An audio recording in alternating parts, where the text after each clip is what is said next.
Notion M01, périmètre.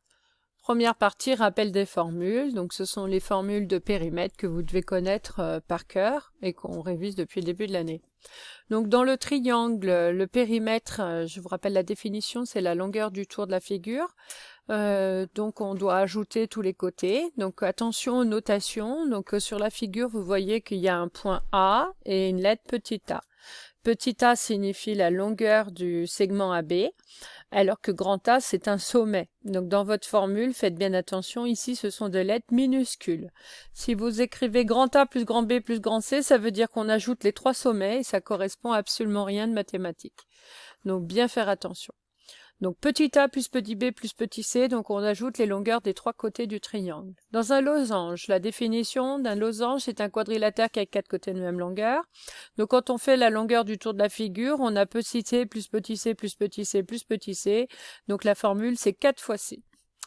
Dans un rectangle, donc il y a une propriété qui vous dit que le rectangle a ses côtés opposés 2 à 2 de même longueur. Donc le côté le plus grand s'appelle la longueur, le côté le plus petit s'appelle la largeur, donc c'est L minuscule. Donc quand on fait le tour, on fait grand L plus petit L plus grand L plus petit L, et donc on a deux manières de calculer ça. Soit je regroupe les grands L entre eux et les petits L entre eux, du coup on a deux grands L plus deux petits L, qui fait la formule du périmètre, soit on fait le demi-périmètre, donc grand L plus petit L, c'est le demi-périmètre, et on rajoute le x2 pour avoir le périmètre, donc la longueur du tour complet. Donc attention dans la deuxième formule aux parenthèses, c'est bien 2 fois, entre parenthèses, grand L plus petit L.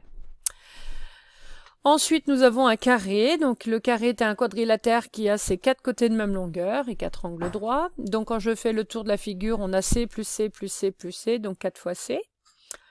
Ensuite, le disque, donc vous avez deux formules, suivant si vous utilisez D qui correspond au diamètre et R, le rayon. Donc tout ce qui est rond, quand on veut calculer des périmètres, des aires ou des volumes, il y aura la lettre pi. Donc il faut vous appliquer à écrire cette lettre grecque.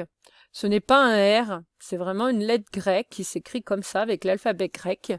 Donc bien faire attention. Donc si j'utilise le rayon, c'est pi fois 2 fois le rayon. Et si j'utilise le diamètre, c'est pi fois D. Étant donné que le diamètre, c'est le double du rayon. Donc, suivant l'une ou l'autre des formules. Je vous conseille de retenir celle avec le rayon, puisque dans les exercices, c'est celle qu'on utilise le plus souvent. Et que la formule pour l'aire du disque, il n'y a qu'une seule formule en fonction du rayon. On ne parle plus de diamètre.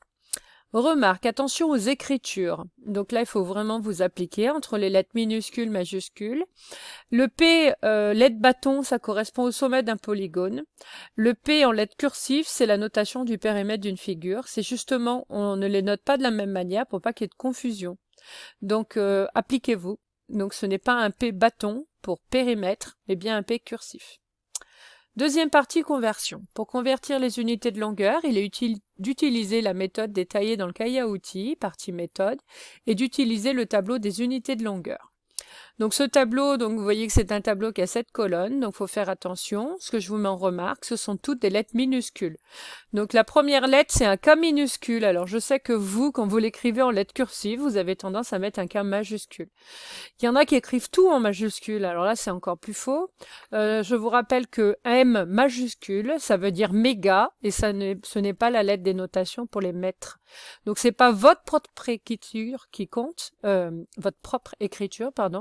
mais bien les notations universelles, ça veut dire dans le monde entier, le M c'est M majuscule, donc vous n'avez pas le droit vous de décider de l'écrire M majuscule. Donc il faut vraiment faire attention. Donc on part des unités les plus grandes ou plus petites, peu importe, et puis après on déroule. Donc kilomètre, hectomètre, décamètre, mètre. Ensuite, les unités plus petites, donc 10 fois plus petites, décimètres, 100 fois plus petites, centimètres, et 1000 fois plus petites, millimètres. Voilà.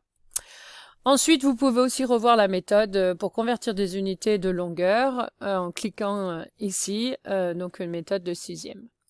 Voilà, cette première partie, cette première notion sur les périmètres est terminée.